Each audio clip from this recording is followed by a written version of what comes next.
Internet, and welcome once again to the Free-to-Play Cast, brought to you by MMOBomb.com, your home for all things free-to-play related.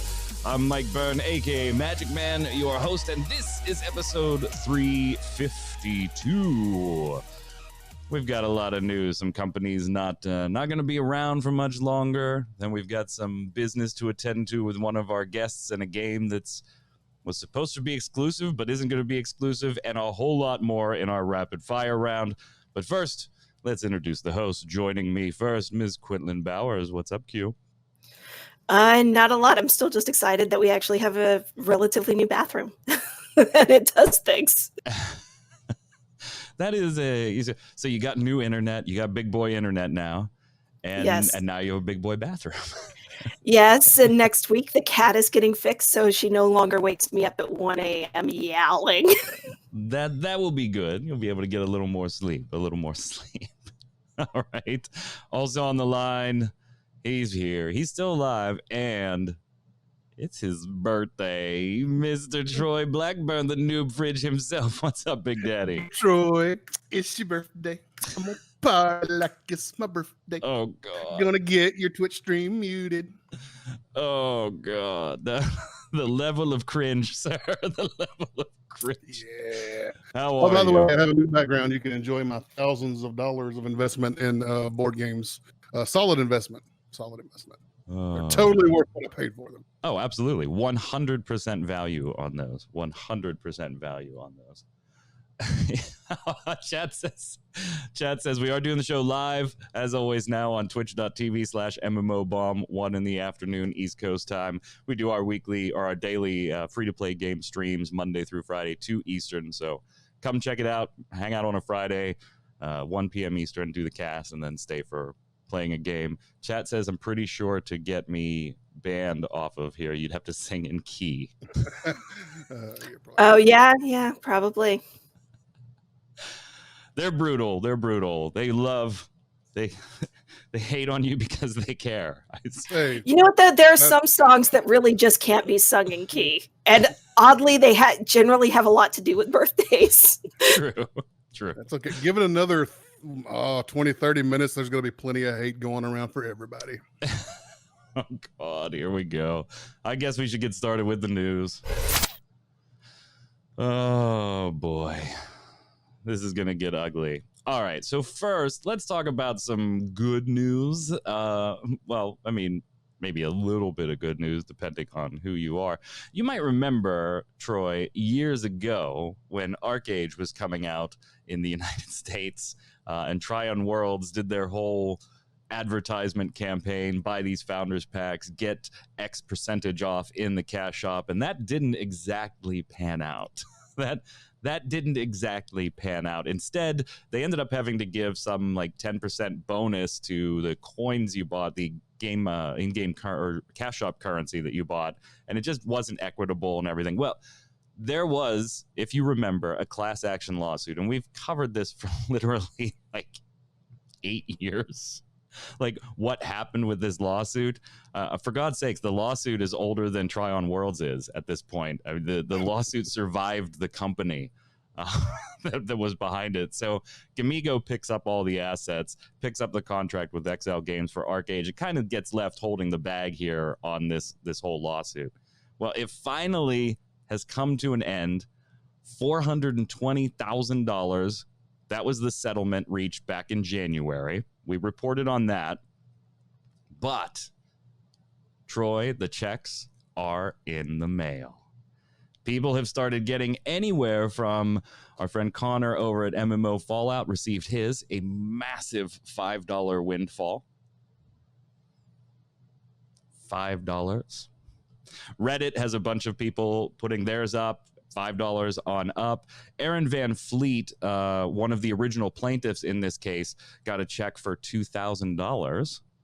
But all Aaron wanted was a $15 refund for not getting the 10% discount. So, I mean, So Aaron, the guy who wanted $15 got $2,000, right? And the people who probably think they deserve $1,000 are going to get like $5.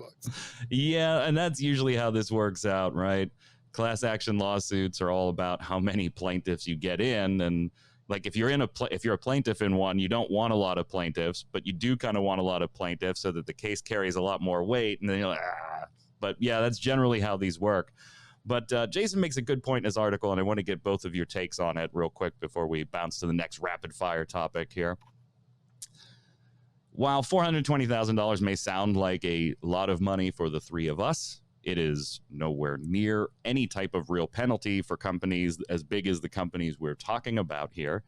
And the people that perpetrated the crime in this case, they're long gone. Like, they've been gone for so long. Like, does anybody get held accountable in this situation? Gamigo really doesn't have anything to do with it besides having to pay out $420,000.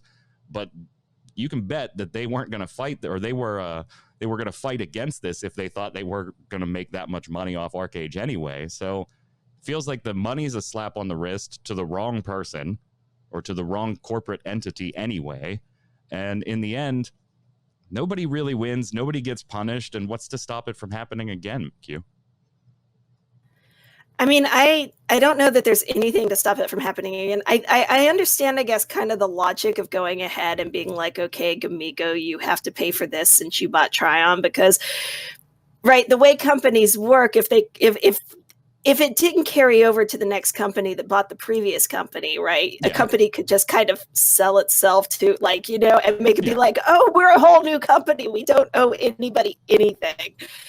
So, I mean, in that case, a company, you buy assets and liabilities. You buy both. Right. And it works the same way with other things too. Like if you buy a house that somebody got a permit to do something on and then they didn't do it, you're stuck with having to do whatever it is that they were intending to do in order to make it all the way it's supposed to be. Right. So it's some, you know, it's like a thing, but it does, like I said, you know, it's not like it would necessarily be hard for a company just to wheedle its way out of it. But yeah, like the amount of money isn't really all that much. I'm not really sure how you determine what would be a really fair amount of money. And like you said, like people just wanted a refund. Nobody would have sued if they had gotten refunds. Yeah. So, I mean, just give me a couple bucks back, Troy. I spent $100 on a founder's pack. You can't give me what is estimated to be about $10 or $15 worth. Give me my 10 or 15 bucks back. I'm not even asking for the rest. Just I got the founder's pack stuff for the $90. I'm happy with that. Give me my 10 bucks back. I don't understand why it went on as long as it did anyway. This could have been fixed very easily, and in the end, I guess for lack of a better term, Tryon and the employees or the deciders in the marketing team or whatever who were responsible for this, they got away with it.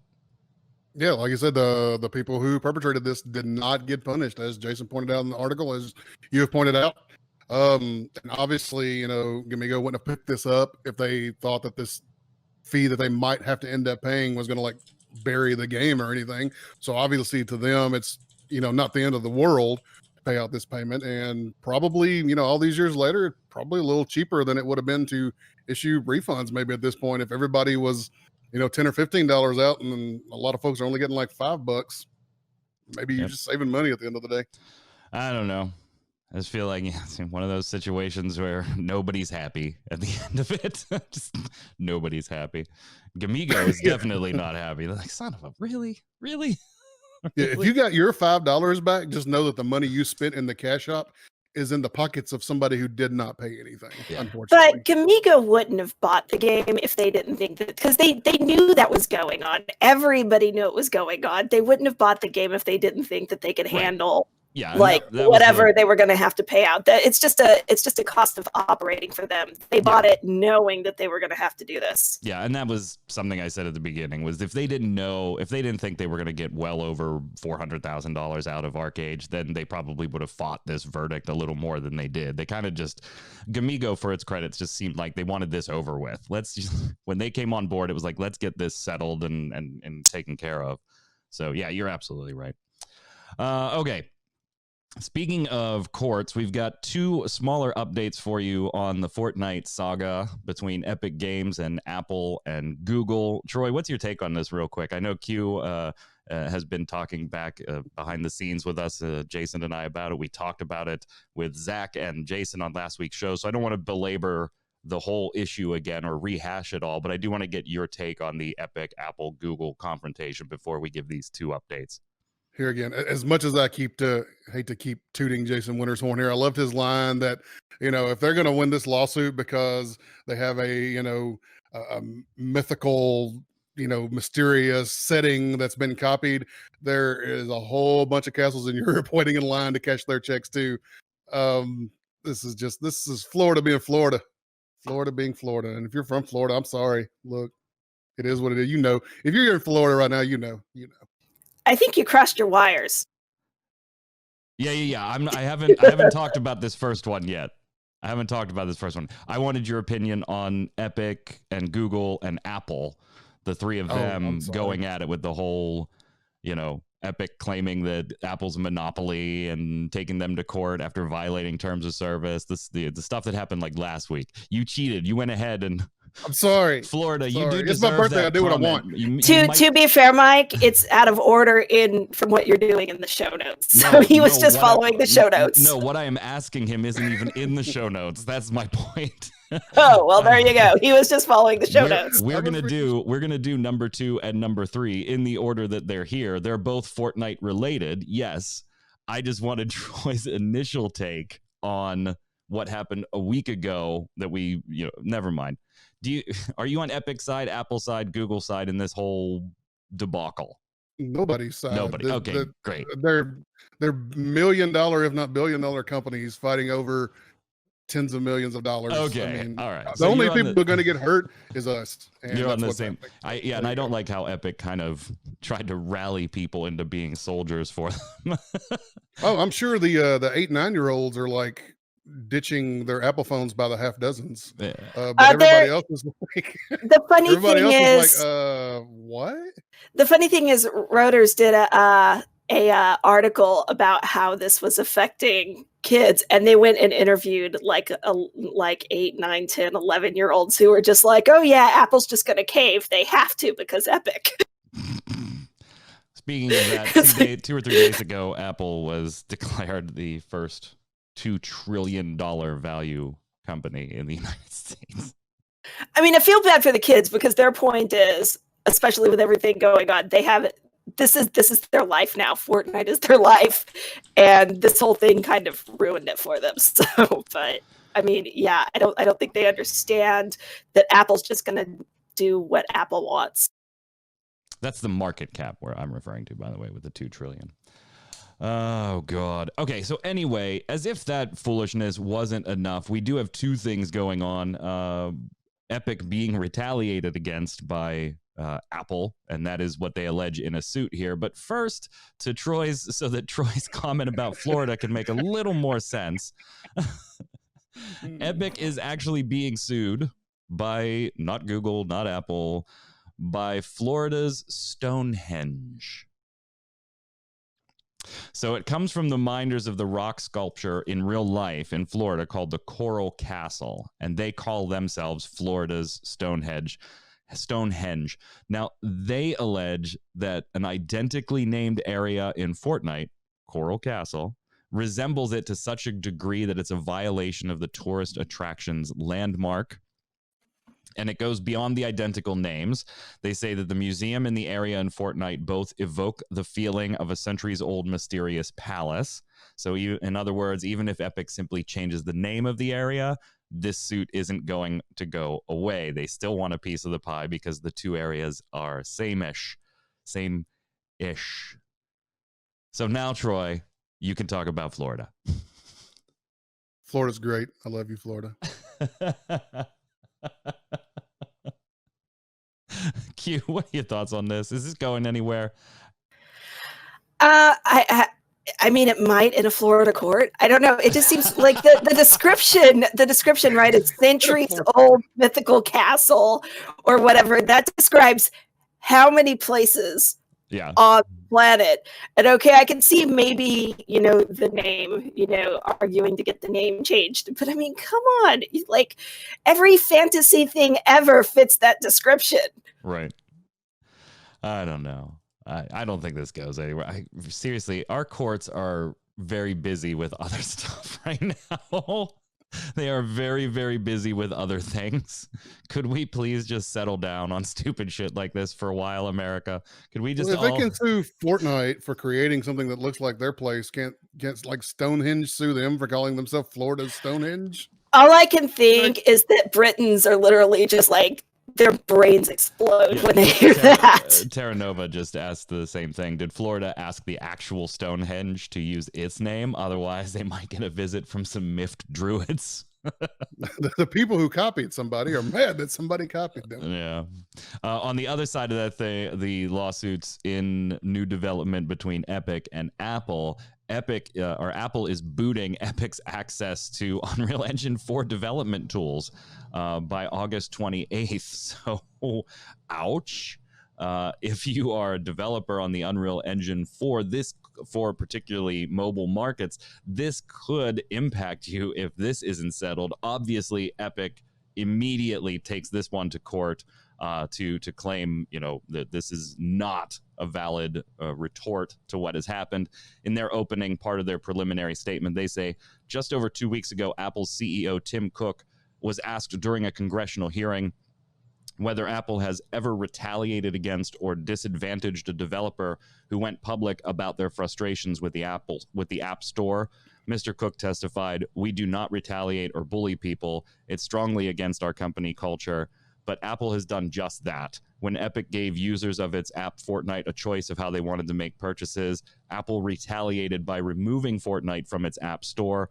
Then when Epic sued Apple to break its monopoly on app stores and in-app payments, Apple retaliated ferociously.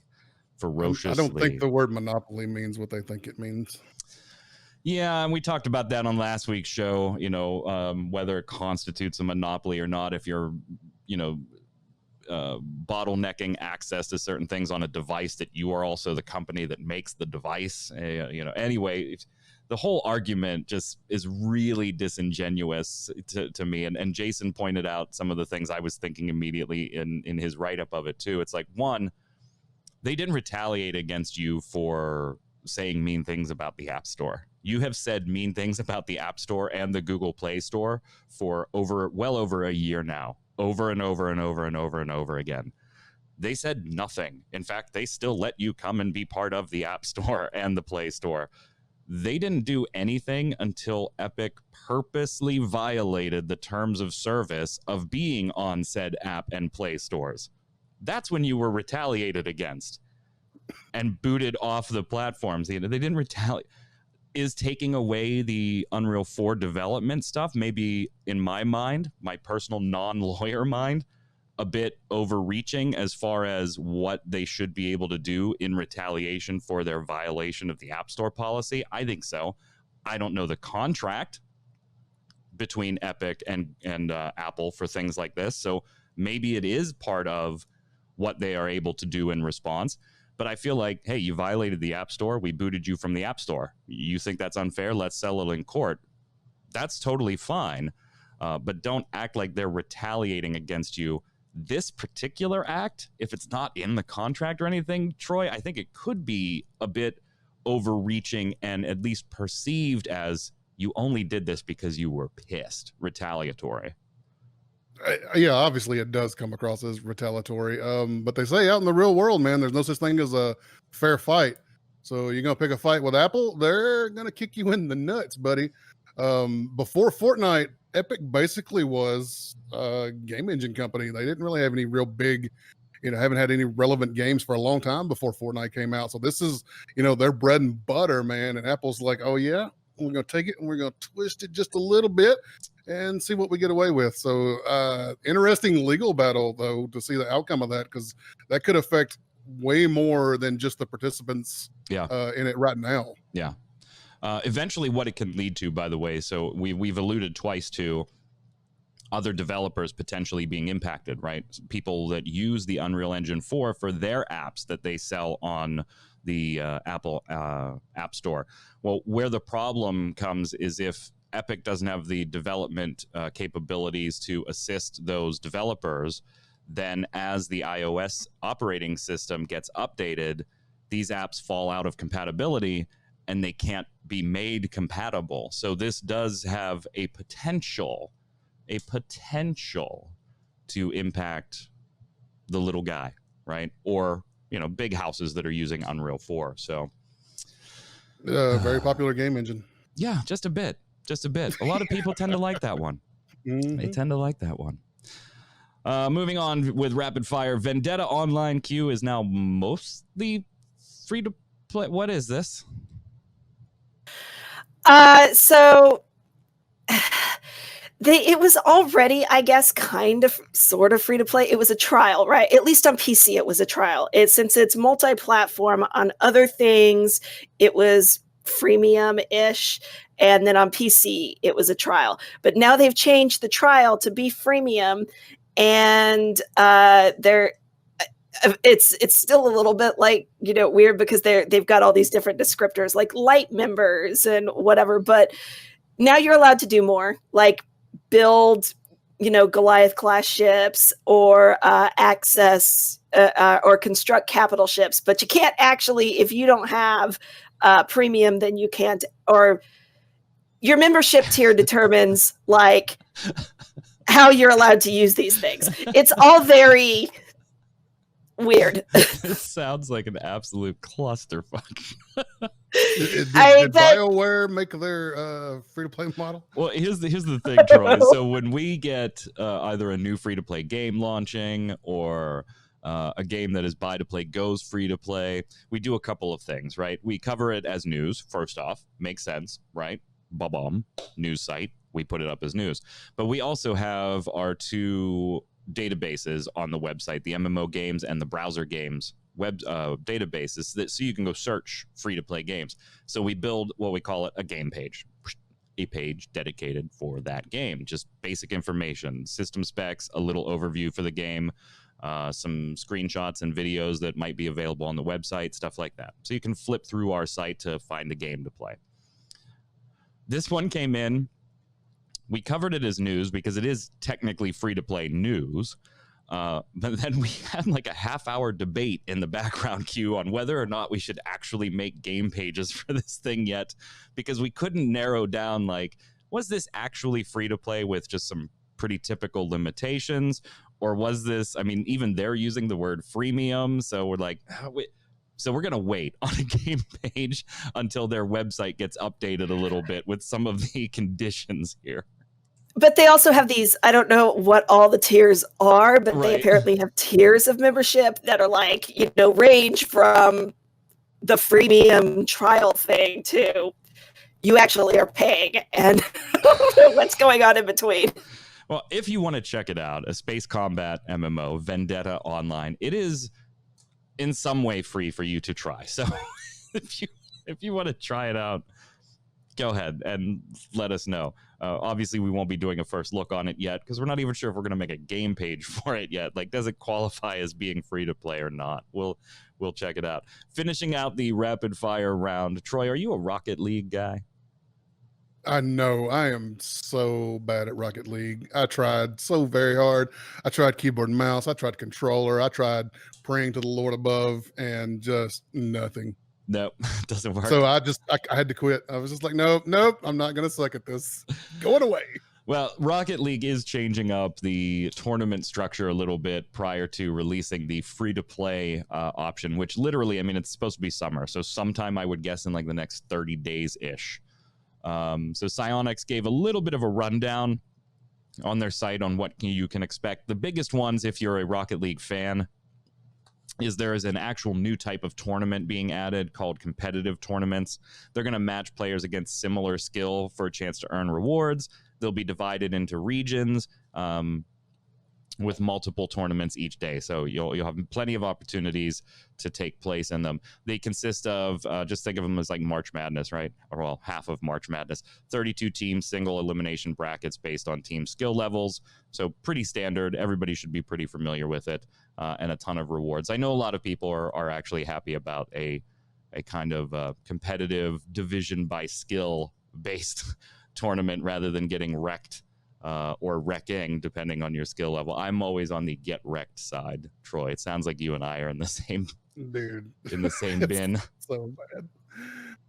Zach Sharps will be doing the first look for that one, by the way. He actually is pretty good at the game, so we won't force you to watch me learning how to play the game. I've only played like 2 or 3 me times. versus you, 1-on-1. Let's go. God. That would be awful. Final score 1-1. But we can maybe find some way to monetize that. 1-1, and we each hit it into our own goal. Yeah, right. All right, so moving on from rapid fire, it's time for a little bit of speculation. So yesterday, it was announced that Amazon Games and Smilegate were partnering up so that Amazon could publish one of Smilegate's games in the West. In the West. Oh, we got to thank. Send thanks.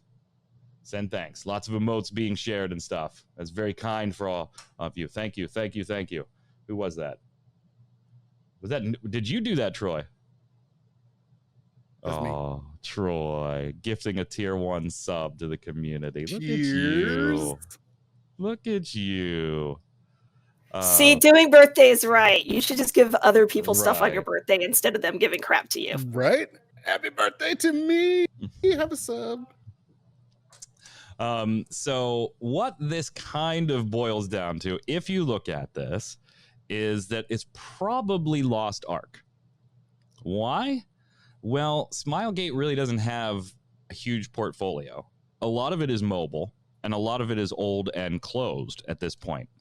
So really, it kind of boiled down to Lost Ark or Sky Saga.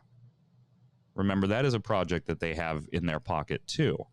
But Sky Saga, the last time we really heard anything on that, it was put on indefinite hold. Wasn't canceled, but it was put on indefinite hold like back in, I think, 2017, 2018. So I think it'd be kind of weird if all of a sudden, not only was Sky Saga continuing development, but it was going to be published by Amazon Games, and this is literally the first we've heard of it.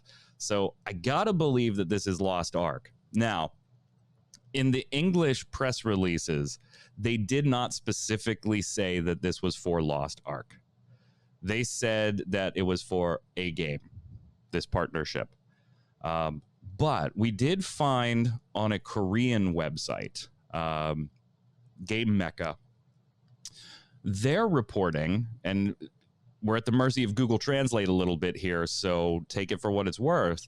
They're reporting on this same stuff did name Lost Ark specifically as the game that Amazon was going to publish in the West. And not only that, they said that it was going to be released by 2021.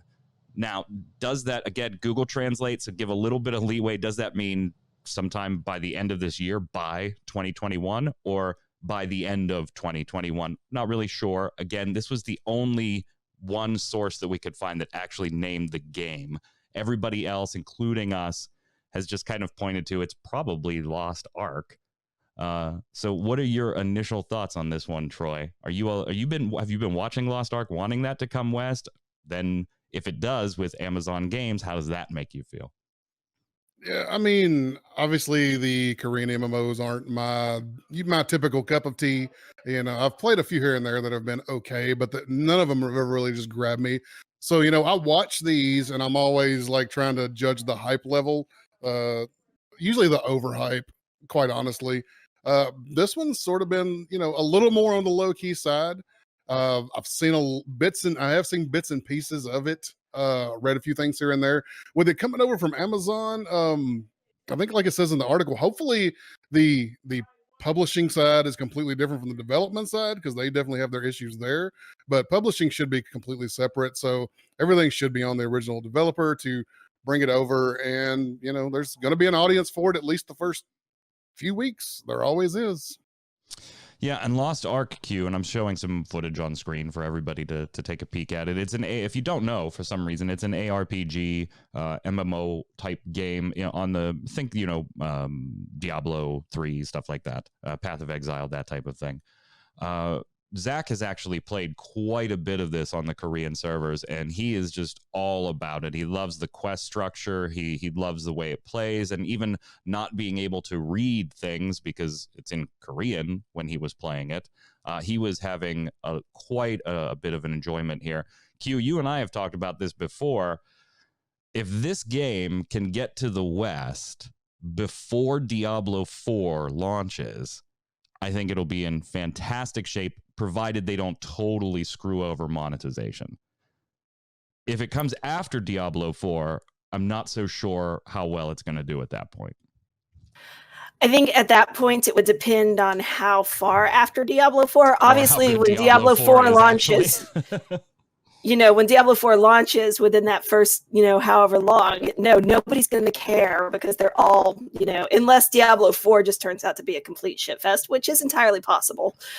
Then yeah, people are going to be more invested in that. So they either need to get it out before, or they need to wait the appropriate amount of time and gauge it really properly so that they also don't land in a spot where by the time they get it out, Diablo 4 has a new expansion or something, coming. They also have to watch out for Path of Exile too. Yeah, that's that's the other thing. I think actually, now that I think about it, we're really not hurting for ARPGs. Yeah, we're about to have a really big year for ARPGs. Although Diablo 4, who knows? I don't know if we'll see it in 2021. Who knows? That may be a 2022 thing. But you all have phones. Well, yeah, we do. So here's another thing, too, while we're on this topic, before we move on to the next speculative piece. I think I'm going to log my vote in as this is Lost Ark. I just don't see any other possibility unless some Sky Saga was being worked on and they never said anything again. But I don't think that's the case. So I'm going to log my vote as this is probably Lost Ark coming. Either of you disagree there? No, I don't know why they wanted to be so secret about it. Yeah. When they announced it over here, especially if the Korean side is probably saying it is Lost Ark. Like, what's the big secret? Yeah. Q, I think you agree too.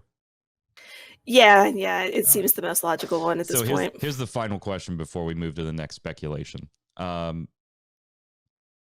almost wonder if Amazon wouldn't be better as a publishing house than a development house at this point, given the way Breakaway and Crucible go. I mean, we still have to see how New World shakes out. Delaying it almost a year, that better freaking help. We'll get to see some footage next week or in like 4 days here as the betas coming out in waves, and it's not covered by NDA, so we'll be able to see maybe some changes that they've made. But honestly, if New World really doesn't hit the spot, I wonder if Amazon isn't better served as a publishing house, Troy. I think they would have been better served as a publishing house from the beginning. Especially, they're investing in an MMO at this point. It's just, this doesn't seem like the best time to invest just millions and millions of dollars into MMOs right now. There's so many, the market's so diluted. Nobody's really, the player base isn't concentrated in any one place anymore like they used to be. There's not that one just 10 million, 12 million audience to try to grab part of anymore. Yeah. That just doesn't exist anymore. They're all still out there, but they're just spread out so far that, a company like Amazon, as big as their reach and their ability is to distribute, probably should have been just a publishing house. Dogs, shut up. No problem. Random dog, shut up. Dog, shut up. Yeah, I mean, I'm looking forward to it. I do want to get my hands on Lost Ark, so that'll be nice. Just don't screw up the monetization. It will give us a chance, though, to see exactly what Amazon's brain is wrapped around as far as monetization goes, because we really haven't been able to see any of their other products monetized to make that judgment. Besides Founders Packs, I guess, for New World. Q just rolling her eyes at me. Founders Packs are always great. All right, moving on. More speculation. This is right up my alley. Right up my alley. We've got a game for you that you might want to keep an eye on. Maybe. We're going to keep an eye on it, so you can just come to mmobomb.com if you want to and follow it. It's called Deadhouse Sonata. Deadhaus. Sonata. And they're billing it as a free-to-play action RPG. So kind of, but when you see the footage, it's not really, don't think what we just showed for like Lost Ark or Diablo. It's not like an isometric view ARPG. This is more like third person action type thing when you see at least what they're doing right now. What really interests me about this is that they're billing it as a spiritual successor to the Legacy of Kain series, which I am a huge fan of. Love Blood Omen, love Soul Reaver, love even the bad ones. I love the Legacy of Kain universe. Wasn't into Nosgoth just because it was a PvP game, but Jason loved Nosgoth. But that was so good. That was such a good game. Oh yeah, my God. I was just going to ask, were you guys ever into like the Legacy of Kain series or Nosgoth? Go ahead, Troy. You already started, so we'll start with you. Was so freaking good. It's so much fun. The classes were great. God, I missed that game. I wish Jason was here to agree with me. I missed that game. He would agree with you. He does like it. Q, were you ever a fan? No, I haven't played it, but I'm just really starting to wonder, are you sure this isn't Jason just disguised as Troy? Jason Winter is a great writer. Right now I'm showing video footage of it. So you can see some of the action. You have to excuse the cut that we're using has like the director talking in between little things, but I did want to give everybody a look at it. There's not a huge amount of detail available, but if you actually want to get hype, go to the website and just scroll down and look at some of the artwork for the classes. A lot of it's still artwork and text right now. So you definitely, Troy's recommendation is definitely on point. Go ahead and check out the website. Here's one thing I do want to get your opinion on this, though. Yes, I'm looking forward to watching this game. There's not enough there to like have me hyped or anything yet. But it's, hey, I will watch. You say Legacy of Kain, I'm gonna watch what you're doing. I'm gonna watch what you're doing. They have founders packs. Okay, no surprise there. Great. They range anywhere from $30 USD to $500 USD. Yeah. Opinion on this, though. Yes, I'm looking forward to watching this game. There's not enough there to like have me hyped or anything yet. But it's, hey, Exile do that with big founders packs and stuff. And to be fair, Path of Exile did do that before they were Path of Exile, right? They had the big packs before they had the IP. So I don't hold that against them too much. I just think, hey, that's a little weird maybe. But here's what's kind of interesting. You're seeing like the first age and second age and stuff flash across your screen right now as I'm showing some footage. The way the testing is going to be done in this, they're going to have like their alpha be the first age. And so they've already said there's not a whole lot going on in the world. You're building the world. So they're dividing this up in these ages and using what players do in those ages to dictate things that happen or are available in the next age. So the brief description they give, if you watch one of the videos or read some of the stuff, is let's say you have a character, Troy, in the first age. You buy the because the $50 Founders Pack gets you access to the first age, basically the first alpha test. You create some sword as part of a quest. When we get to the 7th age, that sword is like mythic, historic, and ultra powerful.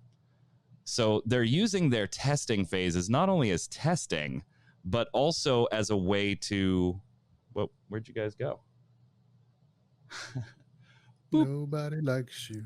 Boop. Sorry. Mike breaking the show. Yeah. My son was asking me if he could use the car. So I switched to a different pane in Discord. So I'm not sure if I actually like the idea or not. It feels a lot like, hey, jump into Landmark and you can build stuff and it's going to be part of an MMO. And we all know how well that went.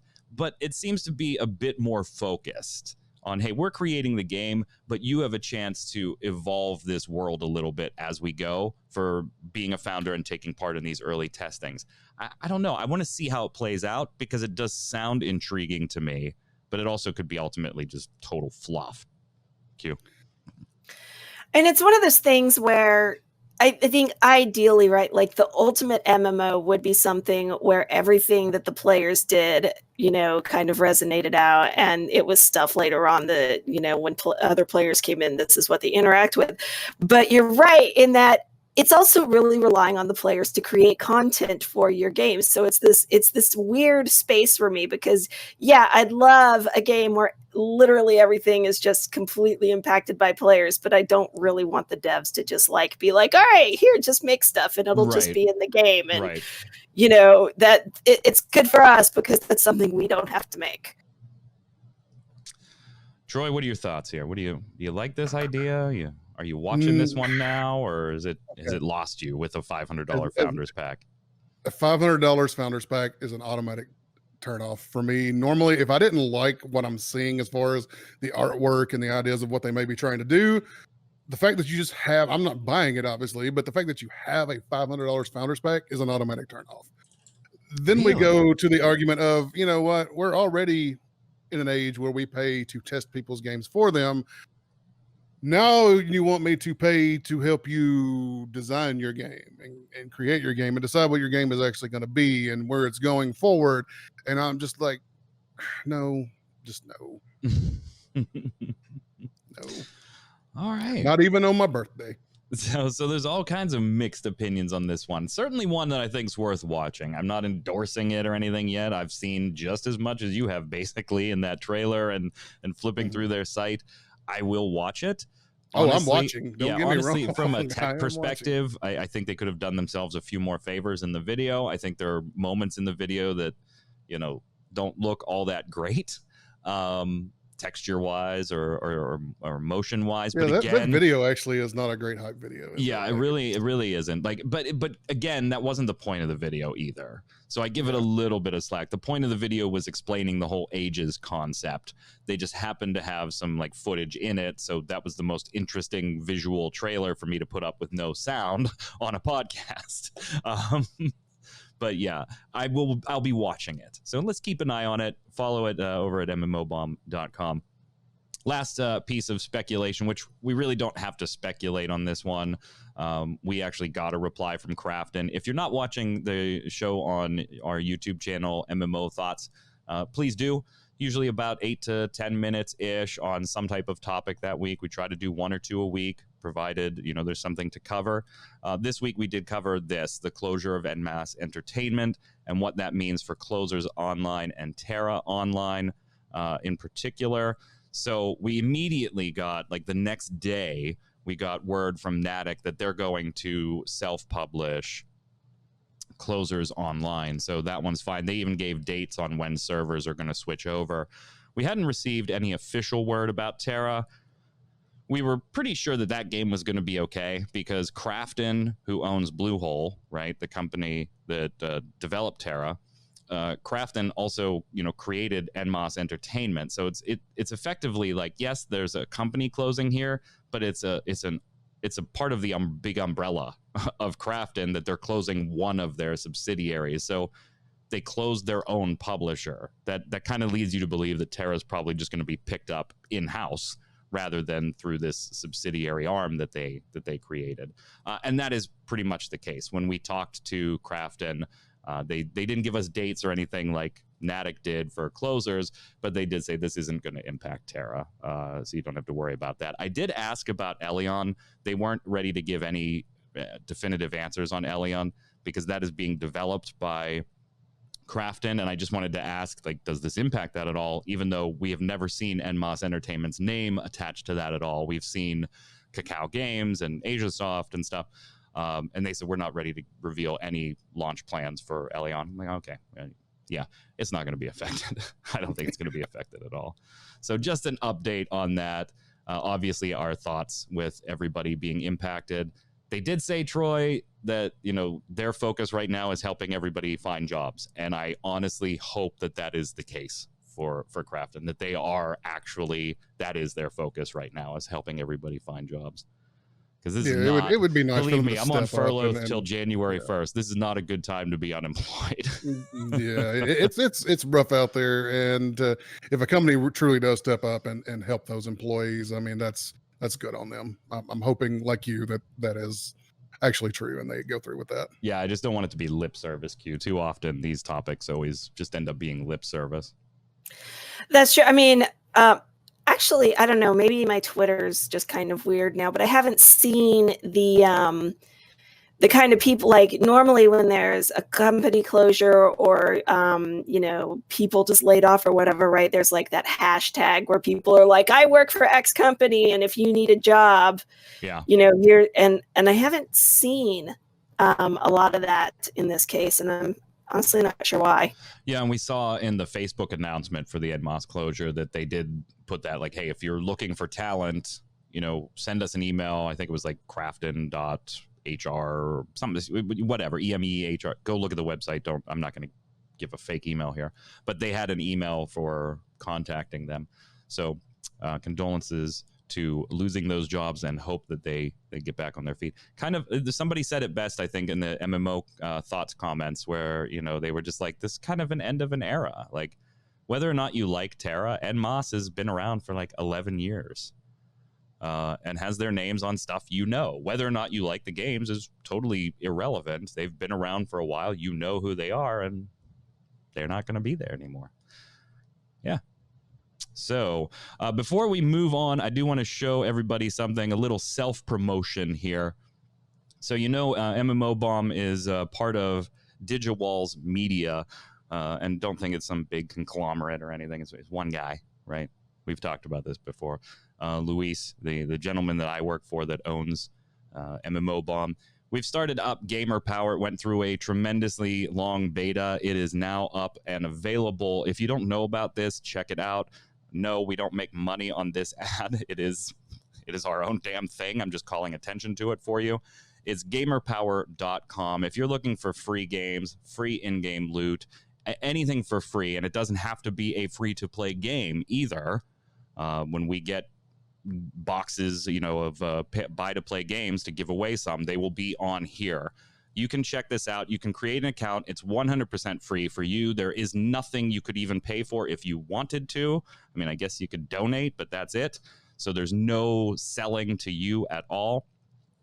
After you've claimed a few free giveaways, the site can actually start tracking the games you play and putting those giveaways right in front of you as soon as they become available. So you can jump on them right away and even start recommending if you want it to. And one of the cool things is, since everything has a monetary value, it will show you exactly how much you have saved by using the site for as long as you use it to get a bunch of free stuff. So if you don't know about this, that would be my fault for not letting you know about it. But check it out, gamerpower.com, and go get some free shit.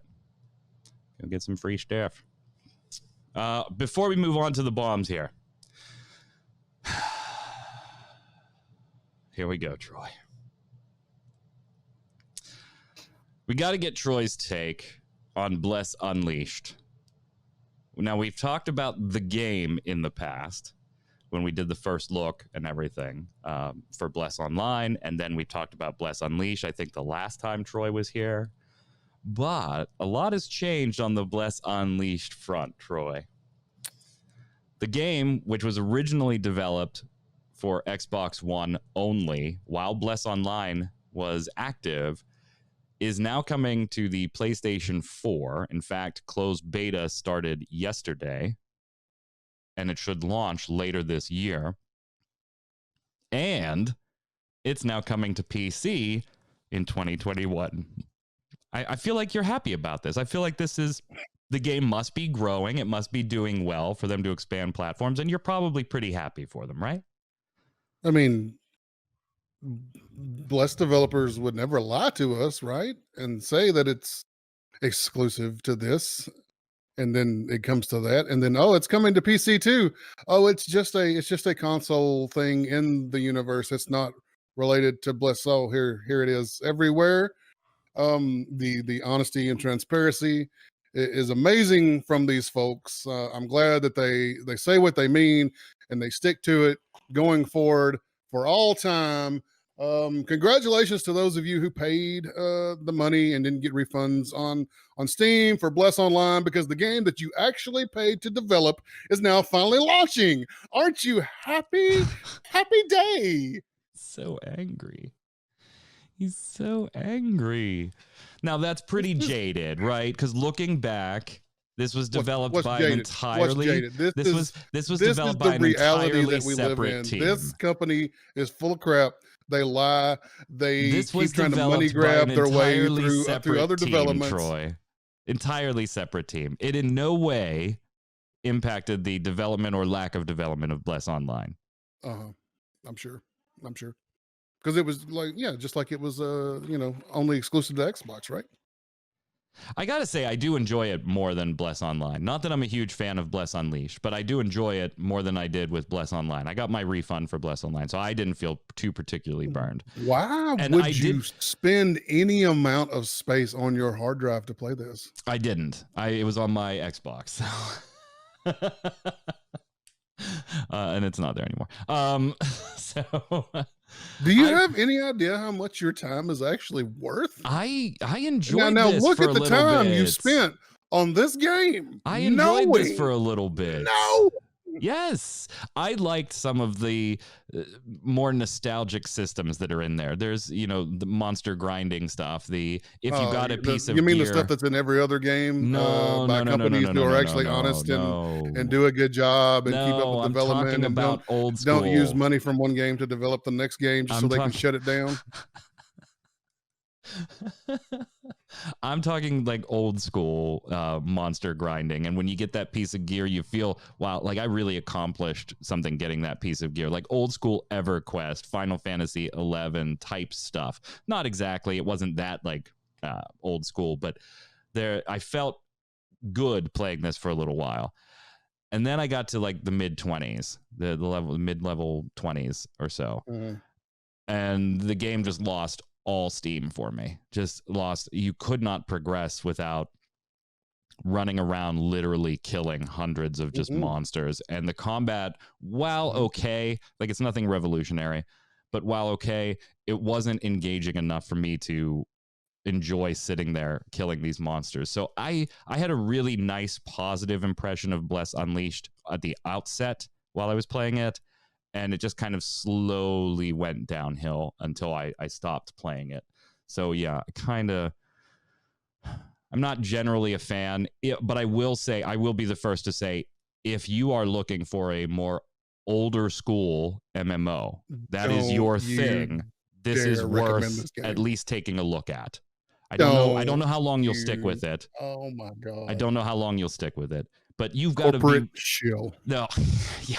Bless Unleashed is sending me so much money. And this is such show a ringing, us the check on screen. This is such a ringing endorsement, by the way. I'm like, if you're that one person that is looking for something archaic with a pretty new current shell over it, so it doesn't look archaic, this might be worth looking at. It's such a ringing endorsement.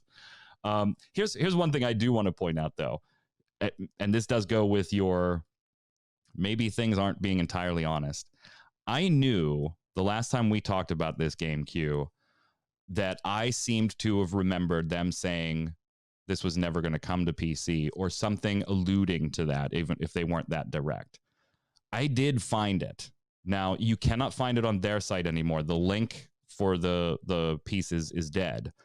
But they did say way back when they were addressing, Troy, some of the things you just brought up, where Bless Online people were like, what the hell? What are you doing? Mm-hmm. And they're like, no, this is a separate team. Like that whole FAQ.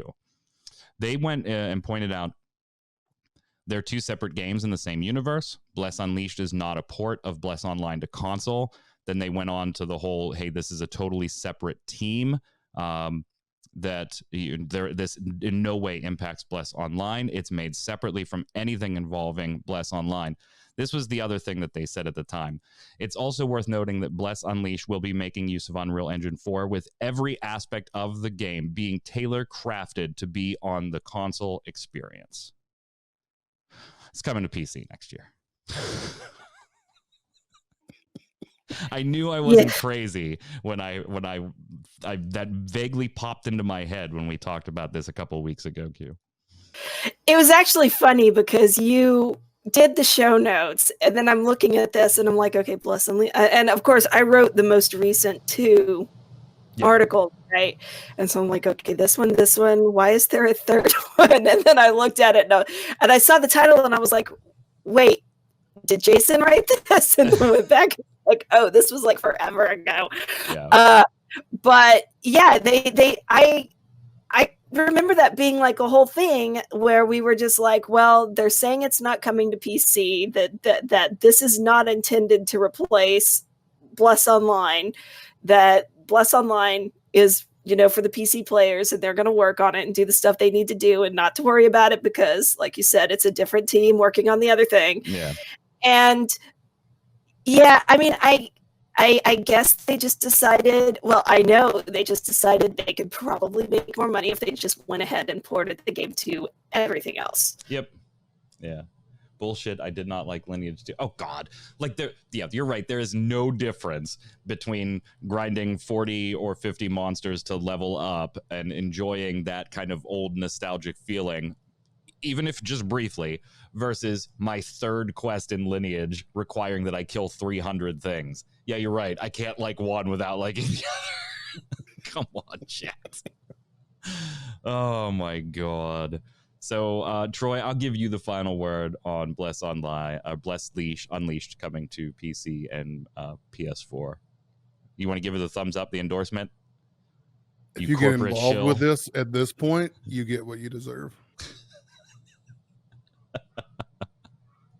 All right, we'll leave it at that and slide over and do the weekly bombs.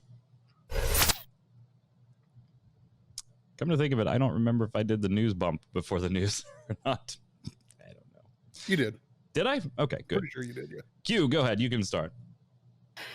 I'm going to give a bomb to the fact that a power washer simulator actually exists. I didn't know it was a thing. It came across my Twitter, and I'm like, all right, this is a thing. And then, of course, Troy pointed out to me that Reddit actually has a power washer porn subreddit. So that is not what you think it might be based on that name. It is not making people power washing things. I mean, it could be. It could go both ways, but I think it's more along the lines of food porn than... Yeah. Let's just be clear about what's being advertised there. But yeah, it's just a game where you power wash things, and they've got like a free demo for it and everything, and I find it hilarious, but at the same time, I imagine it's a really soothing game. I like Simply in chat saying, not yet. That's not what's on there yet. Simply's about to have a neato afternoon. I'm going to give a dub bomb to Genshin Impact finally getting a launch date, at least on PC and mobile. You can expect Genshin Impact to release September 28th for your computer and for mobile users.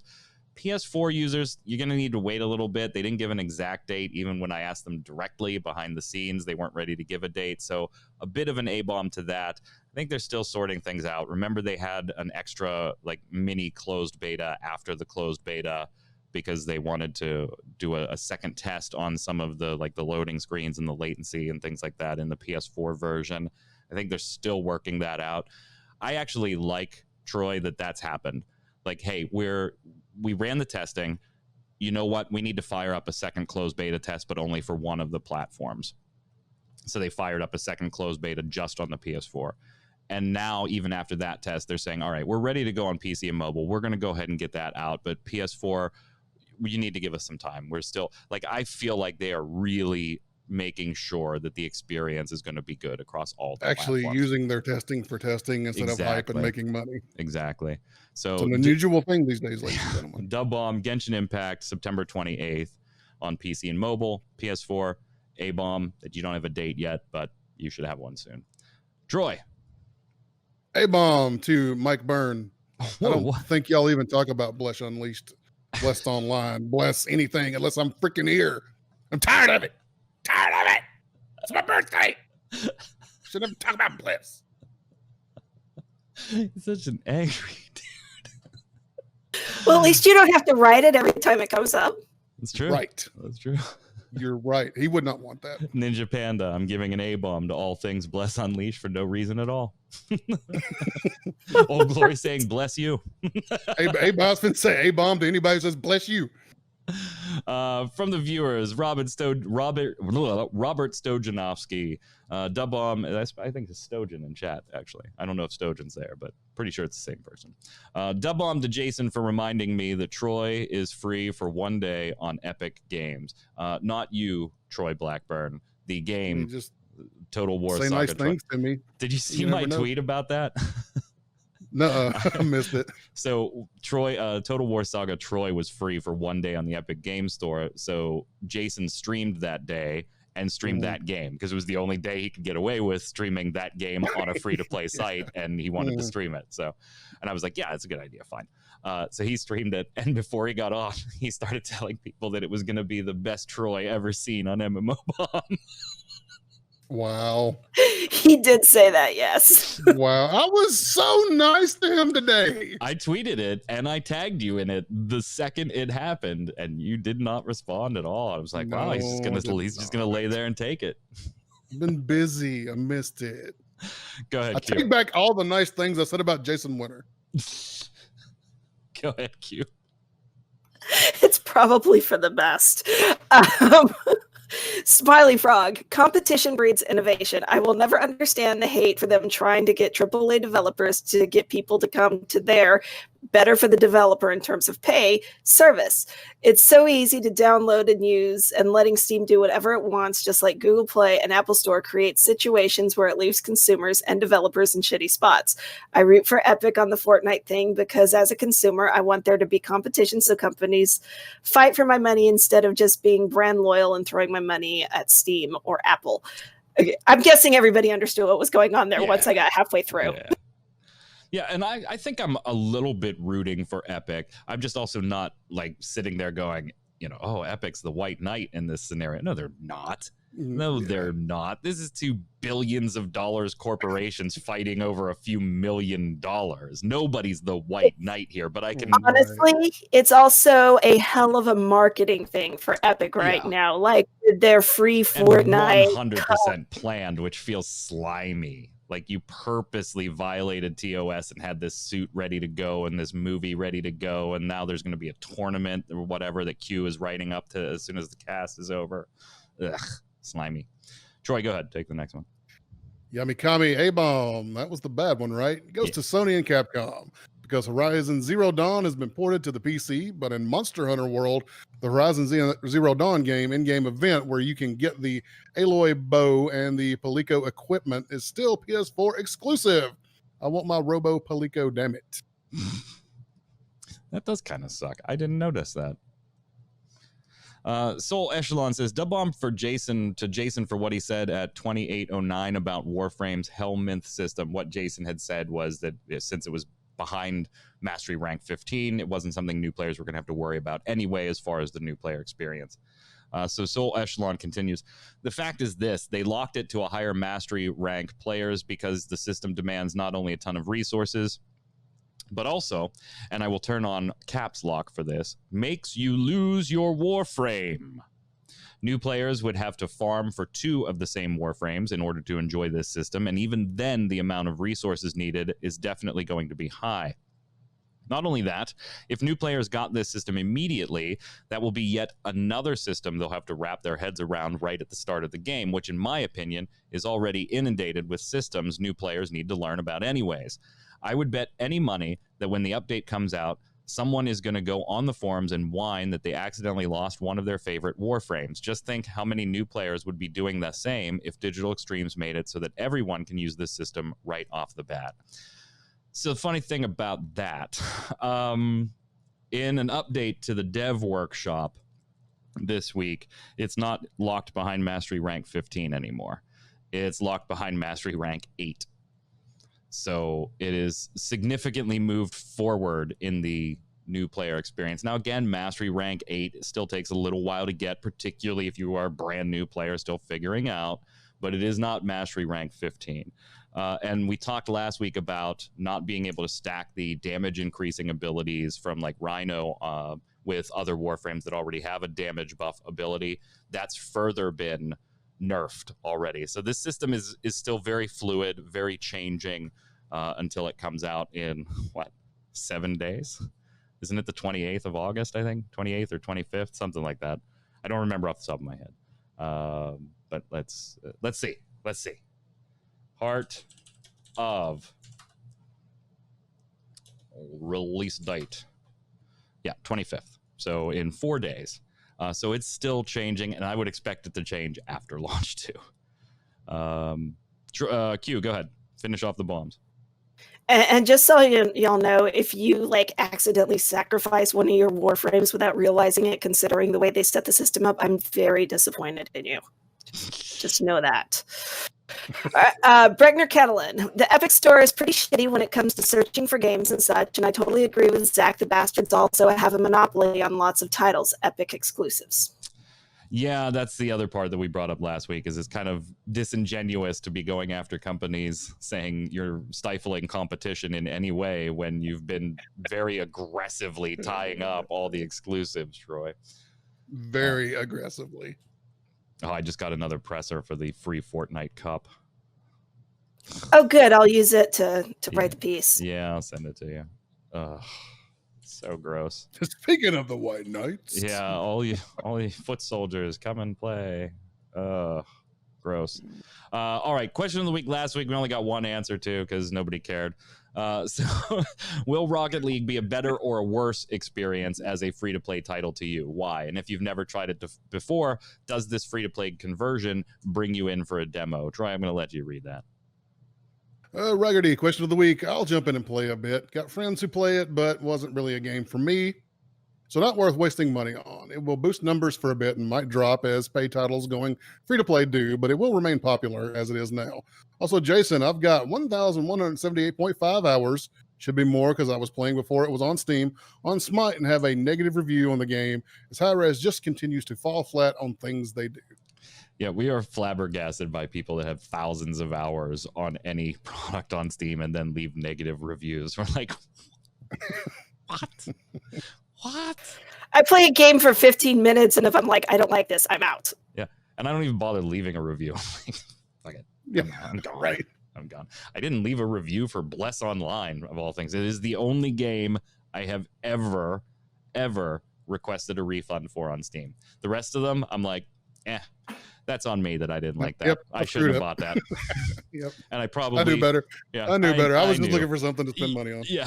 That's dumb. I knew better. I knew better. Question of the week this week. Now that we've got new information and new lawsuits, it's time for you to let us know. Whose side are you on in the Epic, Apple, Google debate? Are you on anyone's side? Do you have, like I am, I'm not on anybody's side, but I would prefer if Epic won their particular lawsuit against the App Store and cause some competition to be there. But that doesn't mean I'm on Epic's side. Let us know how you feel in the comments below. Make sure you answer the weekly question so that I have people to put on that segment, and leave your weekly bombs. Dub bomb for something good, A bomb for something bad in the world of gaming while you're there as well. Until next week, Troy, where can everybody find you, sir? You know what? I missed Mike's thing on Twitter, but follow me on Twitter at NoobFridge. Give me about 60 days, and some things are about to go down. Ooh. Real serious, like. Ooh. Not ready to tease it yet, huh? Not ready yet. We're still finalizing a lot of things, but all right. It's getting close, boys. Q. Really close. Oh. On Twitter at Quintlin, and I'm just kind of, is Troy threatening us? I think so. Okay. I'm Mike Byrne. You can follow me personally right there at magicman1, but more importantly, follow at MMO Bombs. You get tweets for all the latest news, articles, giveaways, and so much more. Until next week, stay safe. We'll see you on the servers.